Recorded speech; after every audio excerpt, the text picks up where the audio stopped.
Long story short, we have a video currently posted at the moment, and the comment section is, why would you spend $150,000 on that D-Max when you could buy 3 patrols and do them up for $150,000? So the argument is, do you have $50,000 to go buy a patrol, or do you have the ability to do your dream build and $150,000 on a D-Max? But your dream build could be a GU. All right, so why would I buy the Ultimate Tourer than 3 GUs? Correct. That's the topic. Well, I can only drive one at a time. Well, that's a good point. Makes sense. Warranty. Yeah, car warranty. Yeah, new car warranty and warranty with all the gear too. New car warranty if you do everything correctly. 24 months. What's this? TC. 24 months warranty as well. Yeah. Yeah, 2-year warranty. And in regards to new car warranty, providing you do everything correctly, which you can do, second stage manufacturing, things like that, you don't actually void everything. Yeah, do you reckon yours is legal? Like, would that get over the pits right now? Yes, it's engineered for a 3-inch lift and on 34s. Bang, there you go. We've done the lane change tests. All 3 are engineered.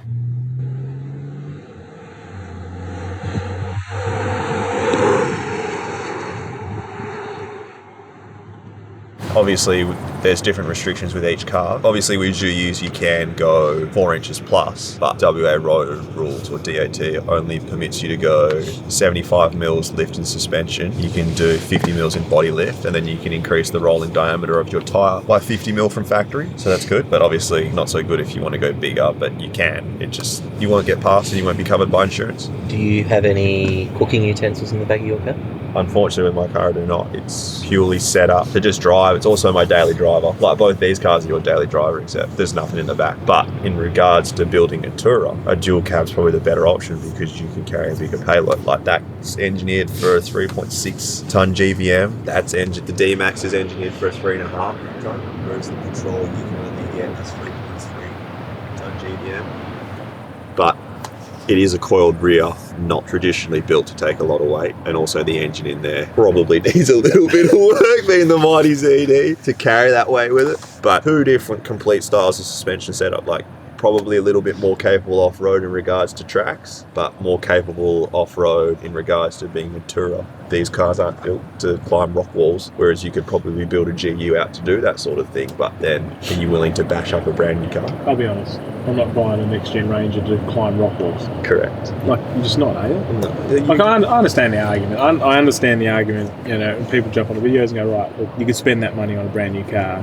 or I could build 3 second-hand, circa 2010 cars. Yeah. Like, there's always an argument for that. But, Correct. I mean, if you can afford a new model car, You're always going to. if you've got a new model car, why wouldn't you fit it out for comfort touring? You look at the functionality that you can get into it now, there's nothing that vehicle lacks. No, it has everything you need and more. But you build your car for a purpose. We've done 2 trips in the D-Max and we've done 1 trip in that. There wasn't much that was found wanting. Built for a purpose. Very Built to Tourer. comfortable. Built for long distances, long trips. Heaps of space as well for those. Rooftop tents on top. Yeah, extra storage at the back. It's really good. 2 fridges. Enough 12-volt power to last your whole cooking competition. Run a deep fryer fryer. for the blue and red team. Run a deep fryer for 2 teams. I think, Safer vehicle. yeah, I think both arguments work. Right? Like, the beauty of four-wheel driving and camping is that everyone on any budget can enjoy four-wheel Agreed. driving and camping. Yes. Right? Like, there's no restrictions. Like, you don't have to be able to put a car like this together to enjoy four-wheel driving and camping. Anyone can get out there and do it. You can have both ways, right? Correct. Yeah. Correct. And it's personal preference. If you want to buy that or build that, you can. If you want to buy that or build that, you can. Obviously, budgets may change from different people, but we're in the industry. We have to showcase our work. And everyone has different passion projects as well that they want to chase. That Ranger is set up very well for touring. Oh, super. Like, yeah, There's not much I would change on either cars. for your own personal use. There's not much I would change on either of these cars. They're both set up slightly different. There's not much I'd change on them. The only thing you'd actually probably have the chance to play around with and maybe change is just the kitchen layout. Yep. That's probably the only thing you could spend all your time doing. No, the only thing this is lacking is lights off the back. Yeah. There's nothing on the back of it. We did, after doing yours, we chucked a light on the back of the Ranger. Yeah. There's no way I'm competing with fuel efficiency with you guys, but there is no way. It's ironic, right? Because both cars are heavier than yours. Yes. They're way heavier. When we loaded that up, we put 500 kilos of some sand Yeah, right. to get it to 3.3, and they were already at 3.6. Right. Like, that's built to the limit, and that's allowing for 5 passengers. Because when you do lane change tests, you have to put weight in each seat, because each seat is tested at, it's either 75 or 150 kilos. I can't remember off the top of my head, but They leave most of their sand there when they're done. Well, in fact, we've most come of to the this beach to sand drop it off. I'll be honest, like, I reckon even with the weight on the back and stuff like that, I mean, you're not climbing rock walls, sure, but like very capable cars. Well, yeah. Very big lift. There wouldn't be many places you couldn't go in WA in those two cars. In Australia. We've been to the other side of Australia and back. Twice. I mean, you only went there and back once. Oh, we drove to the top of WA. So Went to Brisbane twice. Long story short, that car got lost in freight once. We found it and flew and got it real quickly. How long did you lose it for? 4 weeks. If you ask Dave, it was a lifetime. Well, it was a baby too, wasn't it, at the time? There's no Ranger. That You know was what the one The thing... worst thing was it was You know- John's idea to fly back. It's not true. You know what the one thing I've got on my car that you guys don't have on yours? Tracking. That's about the one thing I reckon I beat you guys in the category. Air tag. You put an air tag in there. Yeah. I'd throw on the keys I can tell you why. because it got sold. No, because obviously I have my personal page, at Blake Build, if you want to follow it. Someone messaged me, or two people messaged me, and they said they recognised the car from walking out the front of the house. And I was like, oh, well, if I keep posting what's going into my car and what's in there, and if they know where I live, or someone can recognise where I live, they can come, one, steal my car or break into my car and take everything. I was like, I better do something. And I also took a lesson from learning from Dave. Do you want to put your exact address on YouTube? We can bleep it out.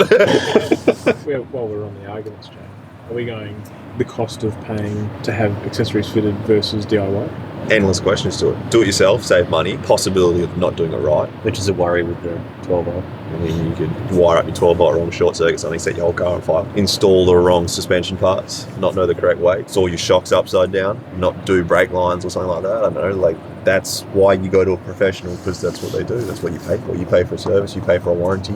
And you've done the hard work anyway, haven't you? Getting it tested and fitted and everything like that for those specific cars. Correct. You could install similar parts to ours, but you won't have that road legal certification. There's nothing worse than doing something to your car, driving on the road, pulling it out, getting yellow stickered.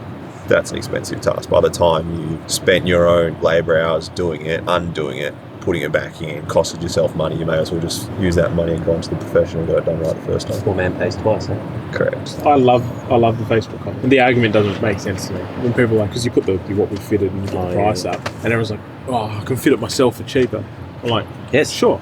It's also cheaper to do my own tax return than go to an accountant. Yeah. It's cheaper to do my own plumbing than get a plumber. You know what? It's cheaper to eat at home than eat out. Yes, exactly. Go to a It's a restaurant. never-ending argument. Like, it's fucking same, isn't it? Like, what's the difference? Those are the comments that get me a little bit.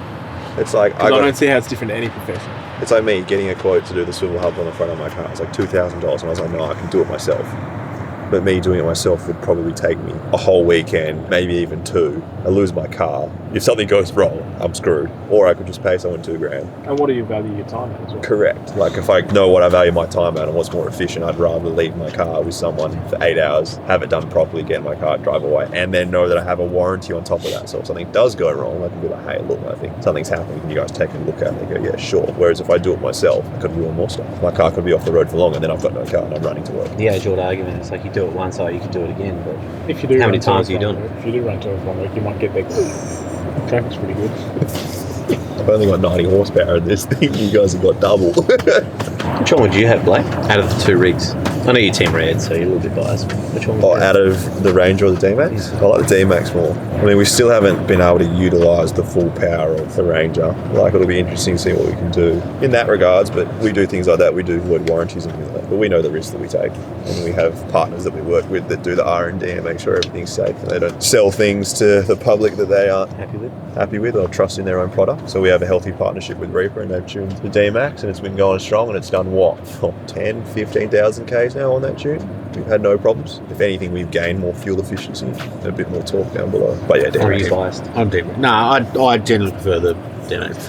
When As a bigger when- person, you prefer the D-Max? No, so when we originally were talking about building the cars, I originally said, like, well, we're speaking about what we're going to build. I sort of put I said Ranger, and then we built the D-Max, and then it wasn't until the last trip where obviously we had both cars sitting there next to each other, and looking at them, I prefer the D-Max. There's just little bits and pieces about it that I like better, but again, I drive it every day. I think I like the red better. It's funny because I wanted blue, but I generally like the red better. So I don't know. It's like the look of the D-Max slightly better. I think the reason why I like the D-Max more than the Ranger is I think it drives a bit more truck-like. The Ranger is such a big car at 3.6 tonne and it floats along the road. I mean, it's easy to drive, it's comfortable, but whereas I feel like when I'm driving that, I feel I'm actually driving something. I've had both. Before I was driving that, I was driving a truck. But I've had that sort of setup. If you've got the money to do this, it's way better. I've had both as well. I had a Hilux that I had done everything to. I decided to sell it and have something different. Downgrade. The question is, what should the next car we get, what should it be? The new Hilux, I reckon. Keen to see what that looks like. Tundra's coming out. It's too big for Australian road. Daily drive, we're touring, fine. I think we need to build up a wagon. Yeah, true. We have 2 dual cabs. The only other argument that me and Mitch would agree on is a 79. Which we can now technically do. Yeah, I know. Because they come in an automatic. Dude, I keep telling John we should get a Cannon. No, same deal. It's a Cannon. Great Wall. I think it would be a great courtesy The car. LDVs in that aren't a bad looking car. Well, not bad looking. And the interior on it's quite nice. Alright, what American truck? What American truck would you get? Silverado.